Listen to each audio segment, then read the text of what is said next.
The first time anyone outside noticed something unusual in the Nwokoye household was during morning assembly at Divine Mercy Secondary School 2 weeks before Christmas. Anayo, the third child, 14 years old at the time, showed up in school with one of his father's old belts, looked around his uniform trousers. It didn't match his shirt. The hole was too wide for his slim waist, and he had used a small safety pin to hold one end in place. When his classmates mocked him, he didn't fight back like he usually would. He just sat quietly on the edge of the pavement beside the assembly hall, staring at the ground. That same morning, back at home in Obunike, his father, Mr. Boniface Nwokoye, was lying on the tiled floor of their two-bedroom apartment, one hand clutching his chest, his breath thin and struggling. His wife, Ifunanya, had gone out to the market earlier to buy pepper and stockfish, and she didn't go with her phone. Before all this, the Nwokoye family was a quiet, modest, God-fearing family of 7. Mr. Boniface was a secondary school principal, always in cream-colored short sleeves and brown chinos. He spoke slowly. He loves to read newspapers every evening, and he has always believed that cane was still a valid form of discipline. His wife, Ifunanya, was a petty trader who sold garri, palm oil, and crayfish in the market. She was a very quiet woman, and she never went to any meeting that wasn't church-related. Together, they raised 5 children, named Dubem, Adugo, Anayo, Ugonna, and Obioma.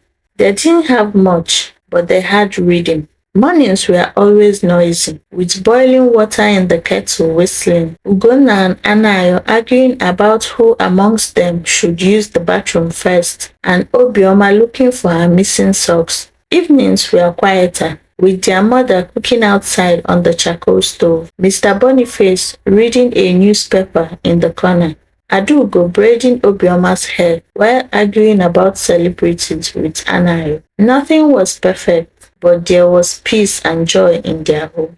It started with Mr. Boniface's complaint. He had been clutching his chest at night for over a month, breathing heavily anytime he walked up the stairs. His wife Ifunanya begged him several times to go to the hospital, but he stubbornly refused. He said it was just old age and stress. One night, as they were about to sleep, Ifunanya cried, whispering to her husband, "Boniface, please don't leave me with these children. I can't do it alone." But he laughed and replied, "I'm not going anywhere if you. Who will I leave my beautiful wife for?"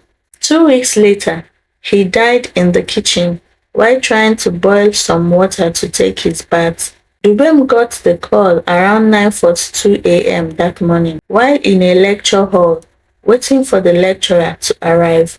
At first, he didn't cry. He just stood up, left his bag, and started walking to nowhere in particular. He walked and walked until his knees gave way. Back home, their mother Ifunanya sat beside her husband's body for nearly 2 hours, holding his fingers, whispering, "It's okay. You can wake up now. I forgive you for shouting yesterday. I forgive you, Boniface. Please wake up. Don't leave me." A few days later, the funeral was held in their village. The funeral was rushed. Everyone said it was better that way, that it would help them move on quickly. Dubem, as the first son, handled most of the funeral arrangements. Adugo, the first daughter, didn't talk much. She just kept washing plates, scrubbing the floor, sweeping the compound, anything to keep her mind busy. Anayo broke into tears during the funeral service, screaming, "Tell me it's a lie. Tell me it's a joke." And little Obioma, she asked one of the choir women, "Will my daddy be back before bedtime?" After the funeral service and activities, everyone went back to their base, and life went on. It had to. Ifunanya started waking up earlier, leaving the house before the children woke up, and coming back home late. She looked smaller, like her body was folding in on itself. She would forget things, like soaking beans and leaving it for 2 days, or boiling rice twice because she forgot she had done it before.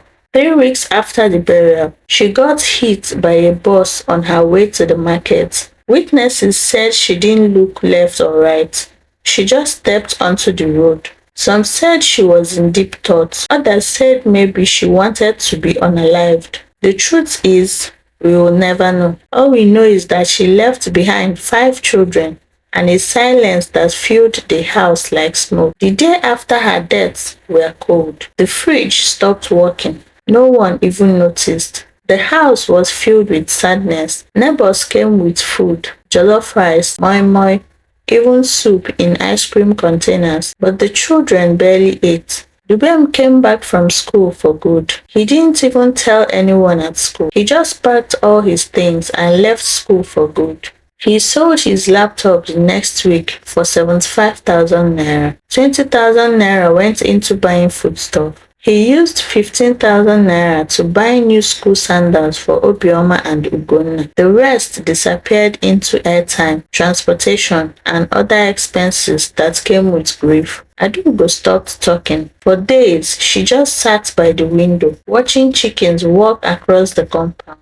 When someone tried to console her, she would nod and then look away. Then one night, after Obioma wet the bed and started crying, Adugo broke down. She got up, bathed her, wore her clean clothes, and spread fresh bedsheets. Then she walked into the sitting room, sat on the floor, and cried like someone who had been holding it in for 1,000 years. The room sat across from her. They didn't say anything. They just sat there. 2 children, not even done growing, suddenly forced to become grown-ups. The house never truly went silent, not with 5 children, but after their mother's burial, the quiet moments started to feel louder. The tap in the bathroom began to leak. No one fixed it. It just dripped and dripped and dripped, like it was counting the seconds since their parents left. The relatives stayed for only 3 more days after the burial. On the 4th day, Auntie Ezine, their mother's eldest sister,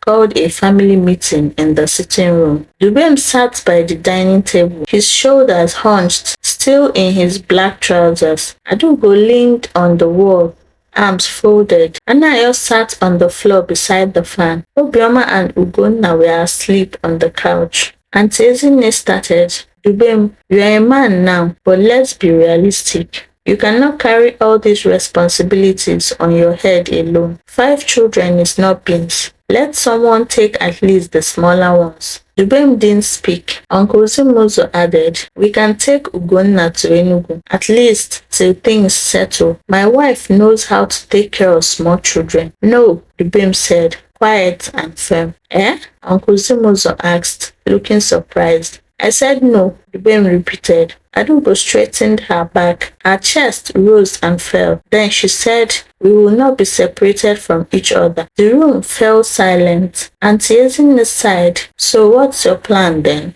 Dubem didn't have one, but he looked her in the eye and said, "We will manage, Auntie. Don't worry about us." The relatives left the next morning without any warning. Just silence where their car had been parked the night before. And from that moment, it was just the 5 of them. No adults, no fallbacks, just 5 siblings holding each other up like a scaffolding on a crumbling building. That first Monday was the beginning of the new routine. Dubem wore an old checkered shirt and left the house at 5:30 a.m. He didn't tell anyone where he was going. By 9 a.m., he returned with a dusty face, carrying a half-empty paint bucket and a trowel. He had joined a block molding site 3 streets away. They were paying him 2,500 naira per day. He handed Adugo the first 2,000 naira. "Use it for food," he said. She collected the money and nodded. Then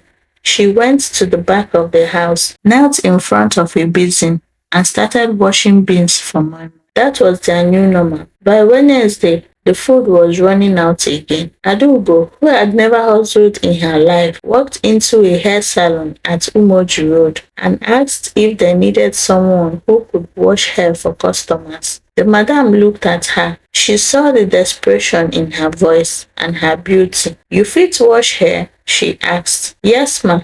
Adugo answered. You sabi plait hair? She asked again. No, ma, but I can learn. I'm a very fast learner, Adugo added. They started her on shampoo duties, paying her 500 naira per day. She worked from 9 a.m. to 6 p.m. At night, her fingers would ache. She developed blisters all over her fingers, but she never complained. Anayo's rebellion didn't take long to manifest. On the first Friday after school resumed, he came back home with a bruised lips and one sandal. He had gotten into a fight. A teacher said he insulted him. The headmaster wrote a note. Your child is becoming uncontrollable. Please attend to this urgently. When Dubem came back home from work and heard what had happened, he said nothing. The next morning, he took Anayo outside. They didn't talk. Dubem just handed him a small hoe and pointed at the patch of ground by the fence. Clear that grass.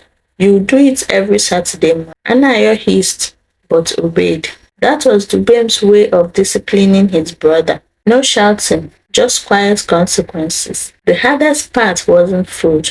It wasn't money. It was Obioma. She kept asking, where is mommy? Will daddy come for PTA meeting? Why is everyone always crying? One night, after Adugo snapped at her for pouring milk on the floor, she crawled into Anayo's bed and whispered, maybe they went to heaven because we were naughty. Anayo wrapped his arms around her and said nothing. He was only, but somehow he knew that no words could undo grief. Sometimes the best comfort is just being present. That weekend, the landlord came. He knocked like someone looking for a fight. Dubem opened the door, still wearing his block-side clothes. Dubem, this is the second month. Your father used to pay on time. What is going on? Dubem lowered his gaze. Sir, please give me time. Please. How much time? The landlord asked. 1 month, please, Dubem answered. The landlord looked at the dirty walls and the cracked tiles. Then he looked at Dubem's hands, calloused and trembling. Then he said, okay, 1 month. After that, please, I will need my house back. And he walked away. Dubem shut the door and stood there for a full minute before collapsing into the nearest chair, his chest rising and falling like the walls of his world were closing in. That night, Adugo entered the parlor with something wrapped in a black nylon. Dubem looked up. She opened it slowly. It was a wig head, a mannequin, 2 small bundles of attachments, and 1 comb. I used today's pay to buy this, she said. If I can learn fast, I can start making wigs and braiding at home. No more washing people's dandruff for 500 naira. Dubem stared at her. Then he nodded. That's good. They were young, grieving, and broke. But something was starting to grow. Not peace, not healing, not yet, but grit. And grit is the beginning of survival. What happens next will blow your mind. Stay tuned for part 2. Please subscribe to our channel for more exciting stories.